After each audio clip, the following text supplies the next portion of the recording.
This is going to be a long one. I don't know if this is the right place to post, but I've been reading a lot of threads here, and I guess I just need a place to vent. Maybe get some clarity. It's June 1945. I just came back from the war in Europe, Berlin, to be exact. I served as an infantryman, saw more than any man ever should, and by some miracle, I made it out alive. I had this picture in my head of what homecoming would look like. You know, the way the movies show it. Your girl running into your arms at the train station, tears in her eyes, promises whispered like prayers. For the longest time, that image kept me going through the hell of the front lines. Her name's Mabel. We got married in 41, right before I shipped off. She was the prettiest girl in town, red curls, lipstick like cherries, and a sharp tongue that made every guy love her a little and fear her a lot. But me? I loved her hard. I thought we had something real. Wrote her every week, sent my rations when I could, pictures too. She didn't write back often, but I figured, wartime, you know? Maybe mail got lost. First sign something was off? She wasn't at the station. I got off that crowded train in full uniform, duffel bag over my shoulder, watching other guys get tackled by their sweethearts. And there I was, standing there, alone. I waited an hour, then another. Finally paid a cabbie with the little I had left to take me home. When I got there, she was in the garden in a sundress, acting like I'd just come back from the grocery store. No tears, no hug, just, oh, you're back. That was the first time my stomach twisted. The first time I thought, something's wrong. So I'm standing there at the gate, duffel bag still on my shoulder, covered in train dust and still smelling like Europe, and Mabel's trimming her roses like it's just another Tuesday. No hug. No, I missed you. Just this tight smile and a weird glance over her shoulder toward the house. I asked her if she got my letters. She said, oh, most of them, I suppose. I've been real busy with things. Busy with what? There's no kids, no job. We don't even have a dog. But I let it go, thinking maybe she was in shock or just overwhelmed. Maybe seeing me again brought up emotions she didn't know how to handle. She offered me lemonade like I was the mailman. We sat on the porch and talked. Well, I talked. I told her about how Jimmy Peterson didn't make it out of Belgium, how I still hear the artillery in my sleep. And she just nodded, barely reacted, kept fidgeting with her wedding ring, twisting it like it didn't fit anymore. Inside the house, things were different. New furniture, new curtains. Our wedding photo wasn't on the mantle anymore. A few little touches here and there that didn't match her old taste. Our record player was gone, replaced with one of those new fancy models. No way she could have afforded it on her own. Then I noticed a man's coat hanging on the hook by the door. At first, I thought maybe it was her brother's, or her father's. Someone stopping by. But it wasn't. It smelled like tobacco, the strong kind. Not the kind I smoke. And next to it? A pair of gloves. Big ones. Not mine. I asked her straight up, Mabel, who's been staying here? She looked me dead in the eye and said, you're imagining things. No one's been here but me. And just like that, I felt a coldness I didn't even feel on the battlefield. Because over there, at least you knew who your enemy was. I didn't say much after that. I was exhausted, jet-lagged, and emotionally numb, so I let it go for the night. We had dinner. She made me loaf, the way I used to like it, except it tasted different. Spicier. Like someone else's preferences had started rubbing off on her. She hardly touched hers. That night, she wouldn't come to bed. Claimed she had a headache. Said she wasn't used to sharing the bed anymore. That she needed time to adjust. I told myself not to overthink it. Maybe she was just overwhelmed. I'd been gone 4 years. Maybe it really was just too much too fast. But then I started noticing other things. There was a second toothbrush in the bathroom. Different brand than mine. A men's razor by the sink. New cologne in the medicine cabinet, and not cheap stuff either. Not the kind I used to scrape together pay for. A man's wristwatch in the drawer of the nightstand on his side of the bed. I hadn't even gotten to ask who he was yet. I was building up to it. One afternoon, I heard the phone ring. I went to grab it, but she snatched it first and took it in the kitchen. I could hear her whispering, laughing. When I walked in, she hung up real quick and said it was just the grocer. What grocer calls at 2 p.m. on a Sunday? So I tested her. I said I might have to go back to Germany in a few months for cleanup operations or occupation duty. Her face didn't fall. She didn't beg me to stay or say she'd miss me. She actually seemed relieved, like something in her exhaled. That was the moment I knew. She was hiding something, and it was bigger than a second toothbrush or a phantom headache. She didn't expect me to come back. Or maybe Maybe she just didn't want me to. All right, so this part still makes my hands shake a bit. It's one thing to suspect betrayal. It's another to see it spelled out in ink. A few days after I got home, Mabel told me she was going into town to pick up something for supper. Said she'd be gone a while. I nodded and played it cool, but the second I saw her taillights disappear down the road, I went digging. I wasn't proud of it. I was raised better than to go through a woman's things. But 4 years of fighting, bleeding, and nearly dying while thinking about her every damn day had earned me some kind of truth. I started with her vanity drawer, nothing out of the ordinary. Then her closet, new dresses, expensive ones, tags still on a few. Lingerie I knew wasn't for me. At the bottom of the drawer, under a stack of old scarves, I found a shoebox. Inside were letters, dozens of them, all from the same guy, signed R. Every single one. The earliest was from late 1943, right around when her replies to my letters started getting fewer and farther between. His handwriting was cocky, like a man who wasn't afraid of being caught. He called her Darling Mabel and talked about their little plans and how they'd be free soon. Free? From what exactly? Me? One line hit me like shrapnel. I still can't believe you're married to that soldier. Does he even know what he's coming home to? God, I wish he'd just stayed over there. My vision blurred. I could feel my pulse thudding in my ears. My whole body went cold, but my face was burning hot. There was one letter dated just a week before I came home. He wrote, I'll be by Friday night after you say you're going to see your cousin. Same story, same lipstick. God, you're good at lying. And the worst part? She had kept them all. Not just kept, preserved. Like trophies. Like she wanted to remember it. I sat on the floor of that bedroom we used to share and just stared at that box. Everything we had, everything I'd been through for her, and this was what waited on the other side of the war. She came back from town like nothing happened, humming as she unpacked groceries. There was lipstick on her neck. Not her lips, her neck. Like she'd kissed someone or been kissed, fast, in the car maybe.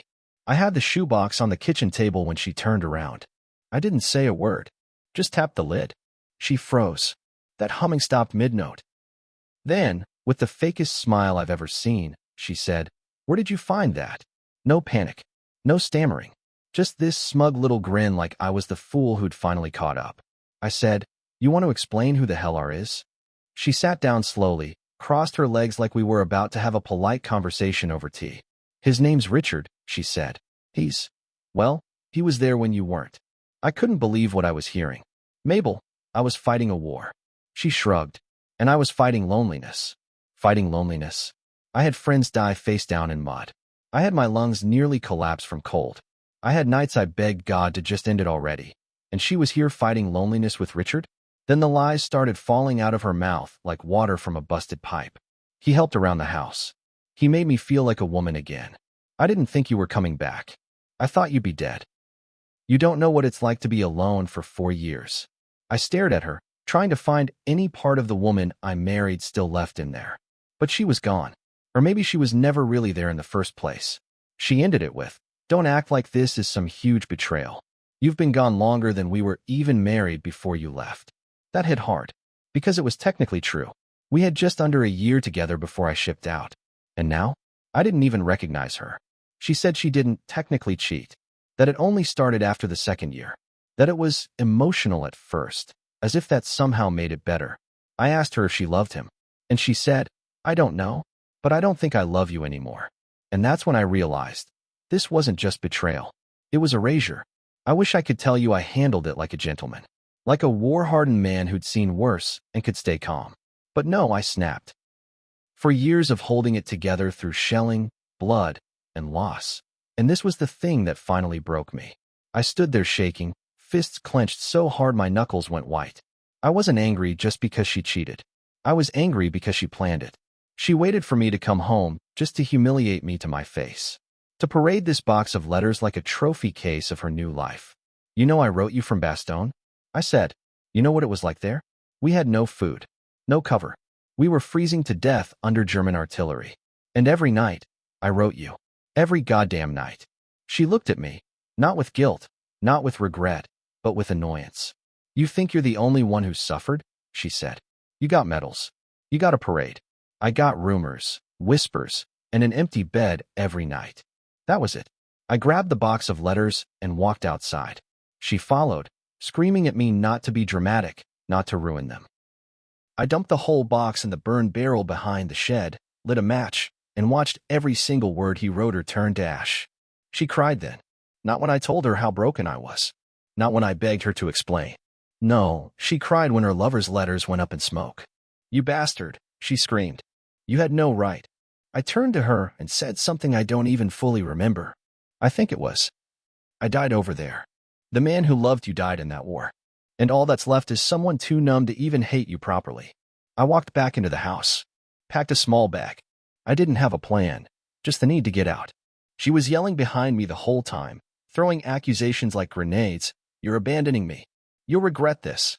This is your fault too." But I didn't stop.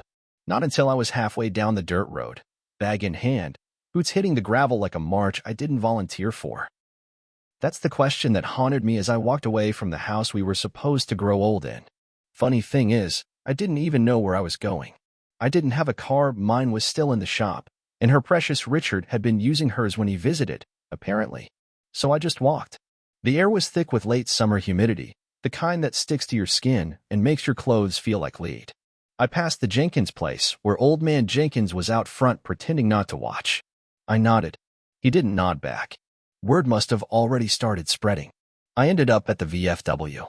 Didn't plan to. My legs just carried me there. It was still early afternoon, but I walked in and ordered a whiskey. The bartender didn't even flinch. He just looked at my uniform and poured. Double. Sat next to a guy named Chuck. Didn't know him well, he'd been in the Pacific. We shared a silent nod of mutual understanding. After a while, he finally said, "You look like a man who's trying real hard not to cry." I said, "You ever come home and find your wife had replaced you?" He let out a low whistle. "Buddy, I came home to find my wife sold the damn house. Moved to Kansas with some dentist. Took the dog. Didn't even leave a note." We drank in silence after that. There was something strangely comforting about being around other men who had also come home to nothing. Like the war took everything from us, even what we thought was waiting for us on the other side. By evening, I called my buddy Earl, the only person I trusted. He and I had served together in North Africa. Good man. Said I could stay in his attic as long as I needed. I took the offer. The attic was hot, smelled like dust and old newspapers. But it was mine. No lipstick on the pillow. No strange razors by the sink. Just quiet. That night, lying on a creaky cot under a slanted ceiling, I stared at the beams above and asked myself if maybe I had died over there after all, and this was some cruel afterlife. 3 days into sleeping on Earl's attic cot, I started to think maybe this would just be life now, quiet, dusty, and numb. Earl didn't ask questions, just tossed me a beer every night and turned the radio low while we listened to the news. Sometimes he'd grunt something about Truman or MacArthur, and I'd grunt back. That was about the extent of our therapy. Then one afternoon, I came back from walking to the corner store, and there she was. Mabel, sitting on the steps of Earl's porch like she had any damn right to be there. She was wearing one of those dresses I'd found in her closet, a pale blue thing with little white buttons. The kind she never wore for me. "Can we talk?" she asked, all soft and sad, like she was the one who'd been betrayed. I didn't say a word, just stepped past her and up the stairs. She followed me. Of course she did. I ended it with him. She blurted out. I stopped cold. "With Richard." She nodded. "He got scared when he found out you were home. Said he didn't want trouble. Said I wasn't worth the mess." She actually looked hurt by that. Like she was the one who'd been discarded. Like she was the victim. Then she pulled out this letter, one I hadn't seen in the shoebox. It was from before he started calling me names. It was a marriage proposal. "I was going to leave you," she said, tears welling up now. "But then I heard you'd been injured in Belgium and I couldn't. I just couldn't." I stared at her. "So you stayed out of pity?" She shook her head too fast.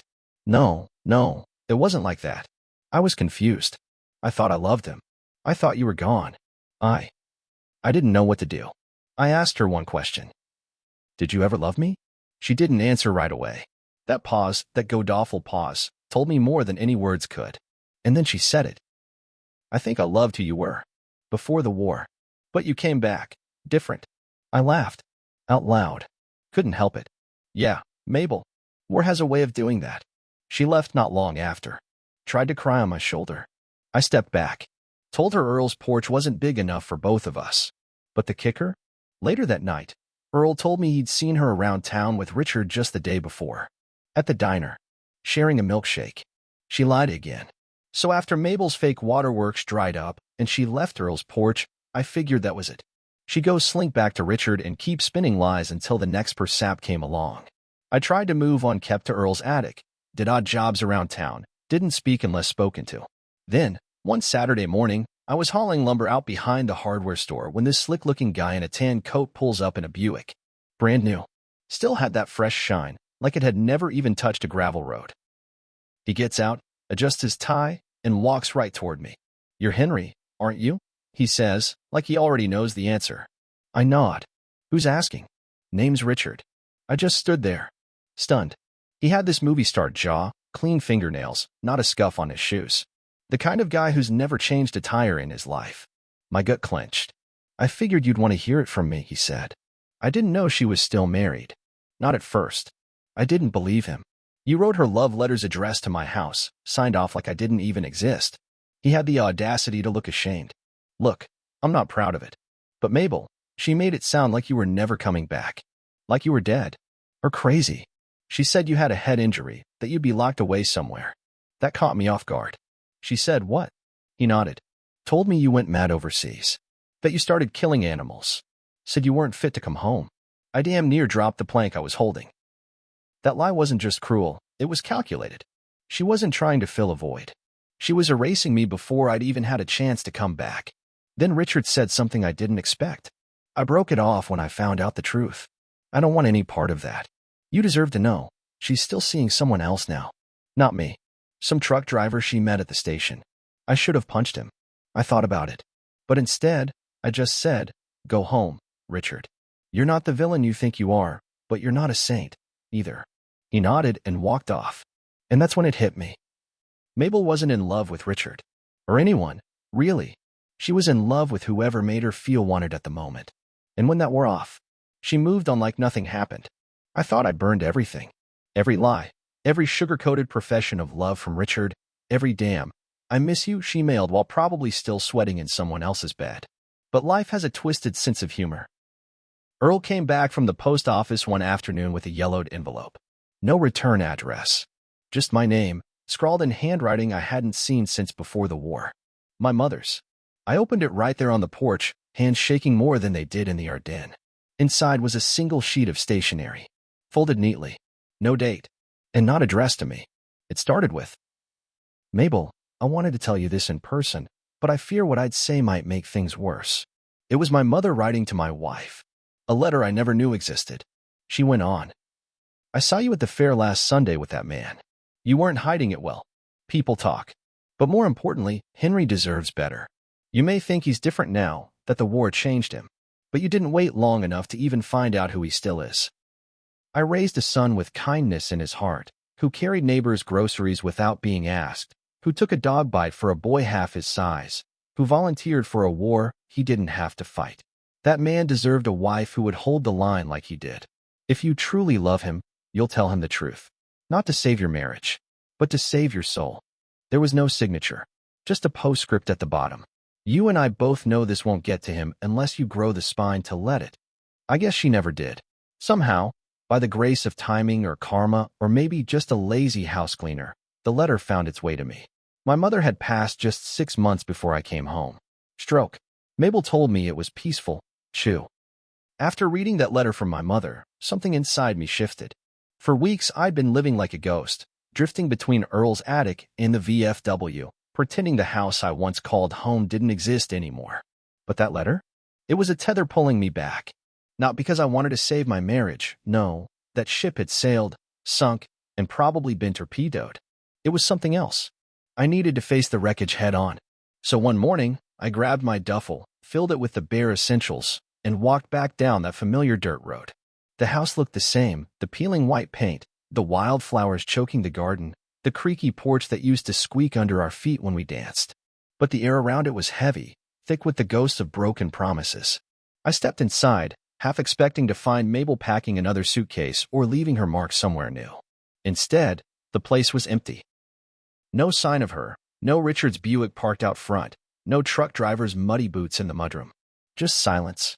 I found a note on the kitchen table, scribbled in that familiar messy handwriting of hers. Gone where you won't find me. Don't look. I crumpled the note in my hand, anger and relief mixing like a storm inside my chest. I didn't need her anymore, but I did need the truth. I went to the bedroom, opened the closet, and found something unexpected, a worn photo album. Inside were pictures of us before the war.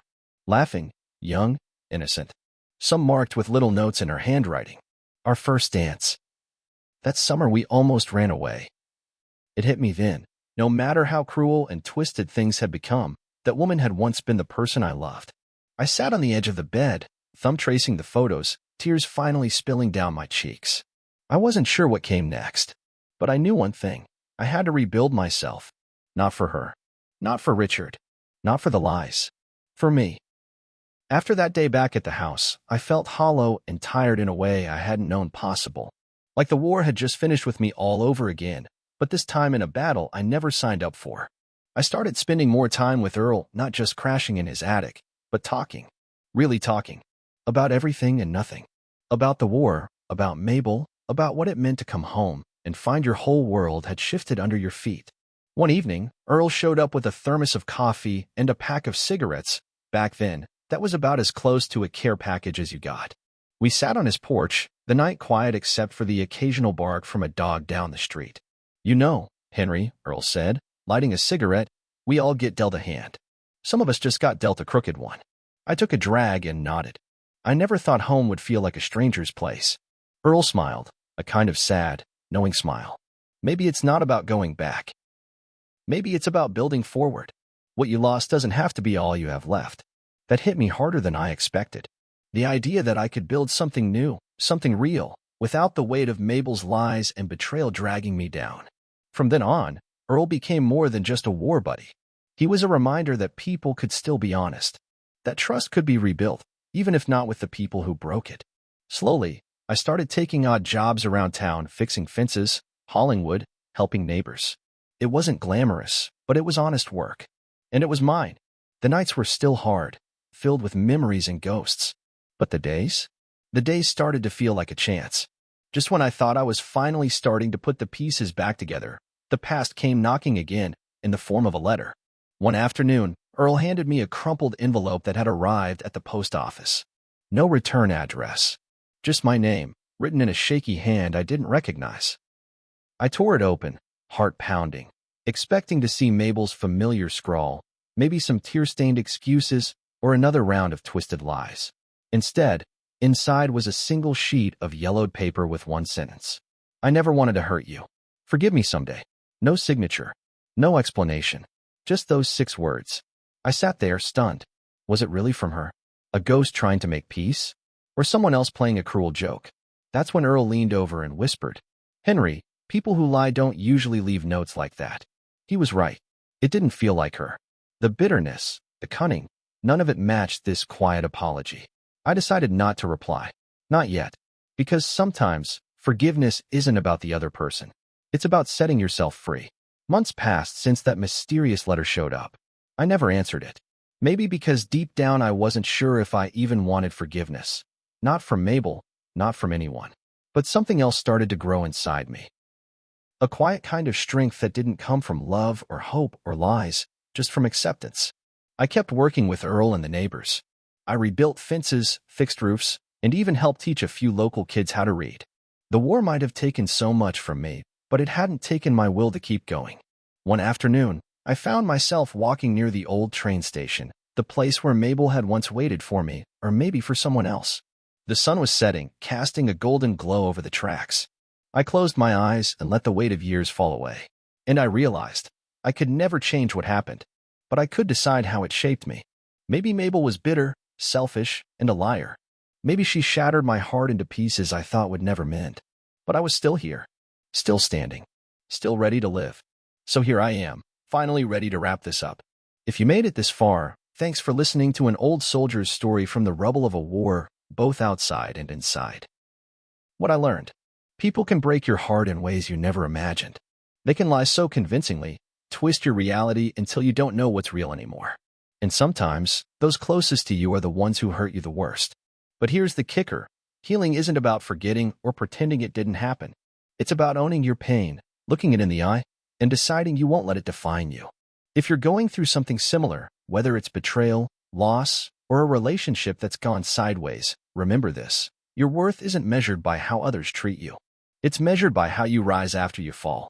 For me, I chose to walk away from the lies, from the bitterness, and even from the love I once thought was forever. I chose to rebuild myself, piece by piece, day by day. And if Mabel ever comes back, maybe I'll listen. Maybe I won't. But either way, I'm not waiting anymore.